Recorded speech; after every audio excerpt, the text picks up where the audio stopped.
Peace and power back live with Radio Radio. That's Ready Yo Radio on UrbanNationRadio.com. We're gonna hop right back into our segment on martial arts and its impact on this world, the different traditions that have taken place throughout the centuries and eons, and how we ended up in this place. Uh, right now, one of the things that we want to do is kind of get um, everybody has different backgrounds, as we said before, and we want uh, starting with Info Keith to share how we feel and what we feel martial arts to be in our lives, and how we exercise that, how we practice it. Info Keith. Um, I mean, a lot of people might not understand because they don't do martial arts. Like a lot of people just see martial arts as karate, like what they see on TV or in movies and that kind of stuff. But once you get a higher level or higher understanding of martial arts, it's in everything you do. It's in the way you drive. It's in the way you walk. It's in the way you converse with people. It's everything. Like you become a walking, breathing, living martial arts. Like you are it. Um, so it's applied to every aspect of your life, really. When you really get immersed into the real martial arts, not what you see on TV, not the sports, not the tournaments, but actual martial arts where you know you might have to fight for your life in class. Like you might think that you know it's your last day on earth, but you still gotta come through, and that's what makes you a better person. That's what grows you in that art is the hardships, and feel and believe that it's made me a better person, physically, mentally, and spiritually, in every aspect of life. And I often think, if I didn't have martial arts, where would I be and what would I be like? So that's kind of my reflection on it. I've been in martial arts for approximately 15 years. I started when I was a child just because I thought it looked nice on TV. But I stayed in there actually because my friends were in it. Then after a while they all quit and I stayed in it because it was so fulfilling, and it was always so much to learn. It's like I can't quit now. I just gotta keep going and keep going. I've been in the same martial arts since I was a kid, but that's my take on it. B. Anthony? I got you. Now, as the person who is not formally practicing martial arts myself, um, martial arts, I should say, as other people identify it, I was looking at this definition to kind of form my answer. It says martial arts are codified systems and traditions of combat practices which are practiced for a variety of reasons: self-defense, competition, physical health and fitness, entertainment, as well as mental, physical, and spiritual development. And realizing that acknowledging that we are at war, and this is my perspective, that we are at war. I was born into a war. It's a war within myself, and it's a war outside of myself. And so, in my view, you're either born a warrior, or you either become a warrior or you become a pushover, or worse. So, using I use my analysis and my situation, how you observe a situation. I guess that's called situational analysis, or just being able to be a scientist and assess the situation and what needs to be done. That's an art form for me. That's how I create relationships in the community. That's how I bring things together. There's a science to it. There's an art to it. There is a flow. It comes out in everything that I do, that I am, and my appearance and my speaking. We know that we battle with. We know that things are a war. Then we know that we battle with words. that we battle with thoughts, that we battle with our actions, with our hands, with our feet. So I just make my my life, living art, and I guess that's my martial art, and that's the clearest way I can articulate. Yeah. For me, martial art, again, being about survivability and about a war or a sense of military focus. It can be so many different things, from how do you gather your food to how you prepare your food to how do you put your clothes on, because we have a finite amount of energy that we're going to utilize in this body that we have. And for me, martial art is using that energy efficiently to be back at peace, because I believe our natural state is to be peaceful, and knowing when not to be peaceful, because that it's a balance. It's balancing the material and the spiritual world, and it's about transforming. Because one thing I notice is in a lot of martial art forms and in different ways they talk about, or you see the yin yang symbol, and it just shows the war that's always going on against polarities. So for me, it's about, because I'm also philosophical in nature, it's about watching and observing the way I deal with energy and the way I defend myself against things that are trying to push me against a law system that's trying to corrupt my very soul, and also my internal ways of maybe on some level doing that to other people, and being aware. Have a very strong sense of awareness of what's going on, so that we can get the results and the growth that we're looking for. Because you look at a caterpillar which turns into a butterfly, or a baby which comes through the womb. Like there's always a struggle, and to me that is the war. The war is the struggle through to the transformation. So it's really about awareness, because once we lose this concept that we're in a war, or we look at war, we look at a negative thing, so we run from it and say, life is about love, and there's no war. Why are you thinking about war? Because we're in a war. We came through in turbulent times. We're going to go out in turbulent times, because things are always in motion. So for me, martial arts is just looking at ways to live in a peaceful state, without having to exude as little energy as necessary. And that's about me being youthful now, building a foundation, so that when I don't have much energy, I'm in my elder age, then that's what's part of martial art. It's about just perfecting my being, and getting past worry and fear, because those are things that are not going to bring peace. So that's my 2 cents on martial arts, and we'll leave the cleanup for the for the giant of martial arts, Baba Kilindi. Well, I think you all have pretty much covered a lot of the interpersonal areas of dealing with martial art. It's about what you actually do for yourself and your loved ones and your friends, and how you get a chance to be able to walk through life. and that's really what it's about. The style, the form, the kicks, the punches,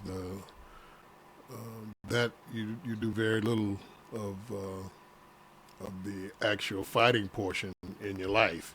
How many minutes in your life do you spend fighting? I'm not saying training, you may be sparring or something like that, but how many minutes in your life do you actually spend fighting? If you spend 5 minutes in your life fighting, you're doing a lot of fighting. I mean, real fighting, because most conflicts take a few seconds. So it's all about being able to understand and order your life, order yourself, discipline yourself. Put the hardships on yourself now, where you can control them, so that when the hardships come from unexpected areas and things like that, you're able to endure, because you've put yourself in those situations. Just like preparedness, fasting is just as much part of that. Martial arts fasting is just as much part of that. You have to fast periodically throughout the year and throughout your life, so that if time comes of famine and you have to be able to not eat, even if it's to give it to your children or your loved ones, and you not eat, and you give what little bit of food there is to them, and you don't have to worry about falling out and all that kind of stuff because you've already put in the work and the practice to know that, hey, I can, if you say right now you got to go 60 days with just water and not, hit a bump in that 60 days, can you do it? 40 days, just water, can you do it? Hey, you have to know what you can do and what you can't do.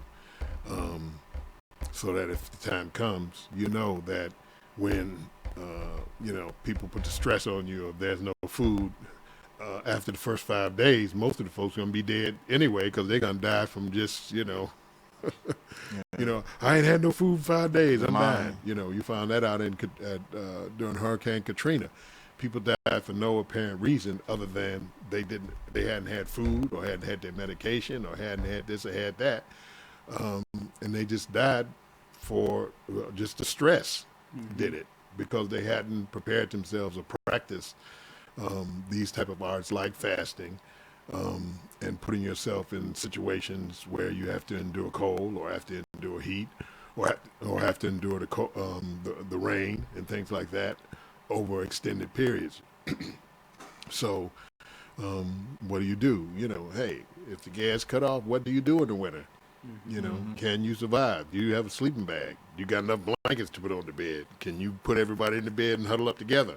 What do you do if those things happen? You have to know. You have to be able to do that. So you do outdoor camping. You understand what is the rating of your sleeping bag in reality, rather than what they put on the tag. Will it, if it says 0, will it go to 0, or will you be in there teeth chattering and your feet blue, and it's only 15 to 16 degrees? You have to understand, and practice these things. That's all part of martial arts, being able to endure, being able to put yourself in the situation where you are going to survive and the people around you are going to survive because you have the knowledge, the skills, and the tenacity to be able to rise to the test.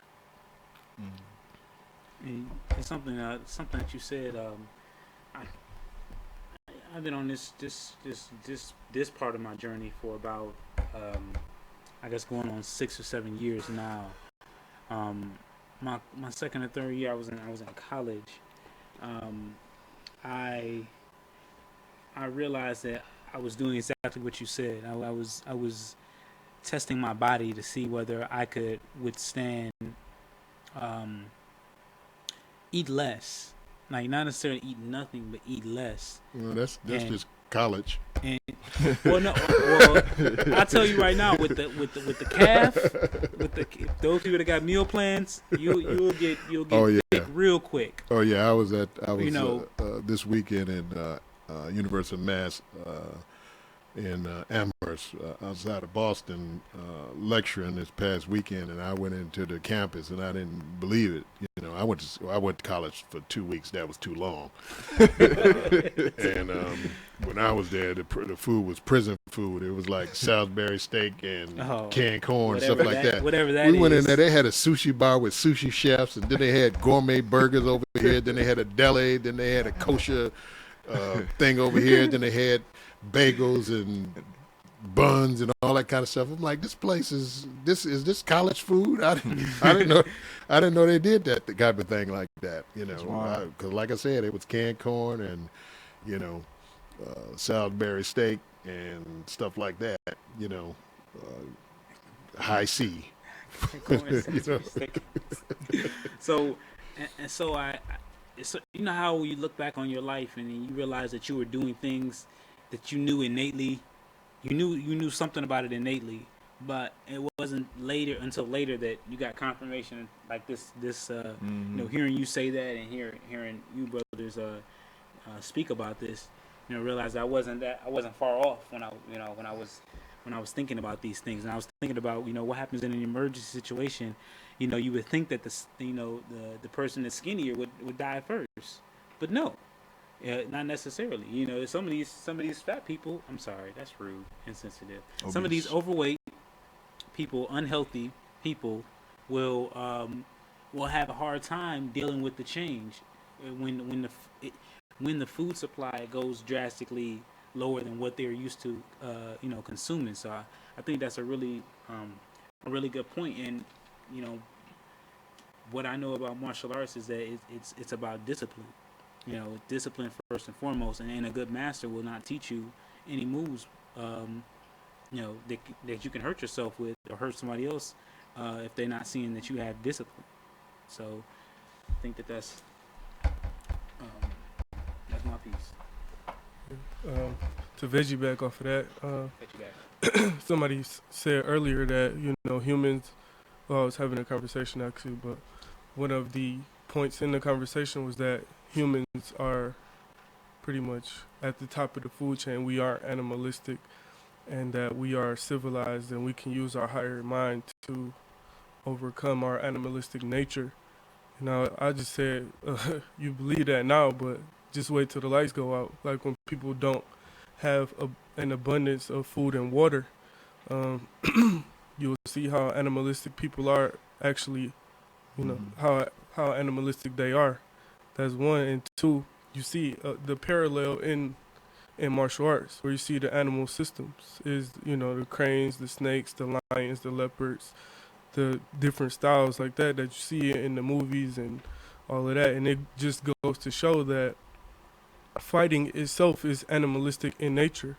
So you're past the logical stage where you can interact and converse and say, hey, we shouldn't be doing this. Once we become physically engaged, now that's animalistic. That's not human. And so you see, we have the animal systems and you can see just how animalistic we are with the animal systems themselves. I just want to like disable somebody just like that. Like, Click your fingers. It's coming. You said we got. We getting the message that we got 1 minute before our break, so we know how we kind of go on and on and on. So we gonna. Anybody have anything they want to say before the break? We probably got like 30 seconds. No, we just bring it back and look into the history of some of the physical martial arts when we come back. Cool. Well, you heard it straight from Kojo Lee. We're gonna take a quick break and come back with more Readyo Radio. Thank y'all for tuning in. Appreciate your patience with the technical difficulties, and we'll be right back after these messages.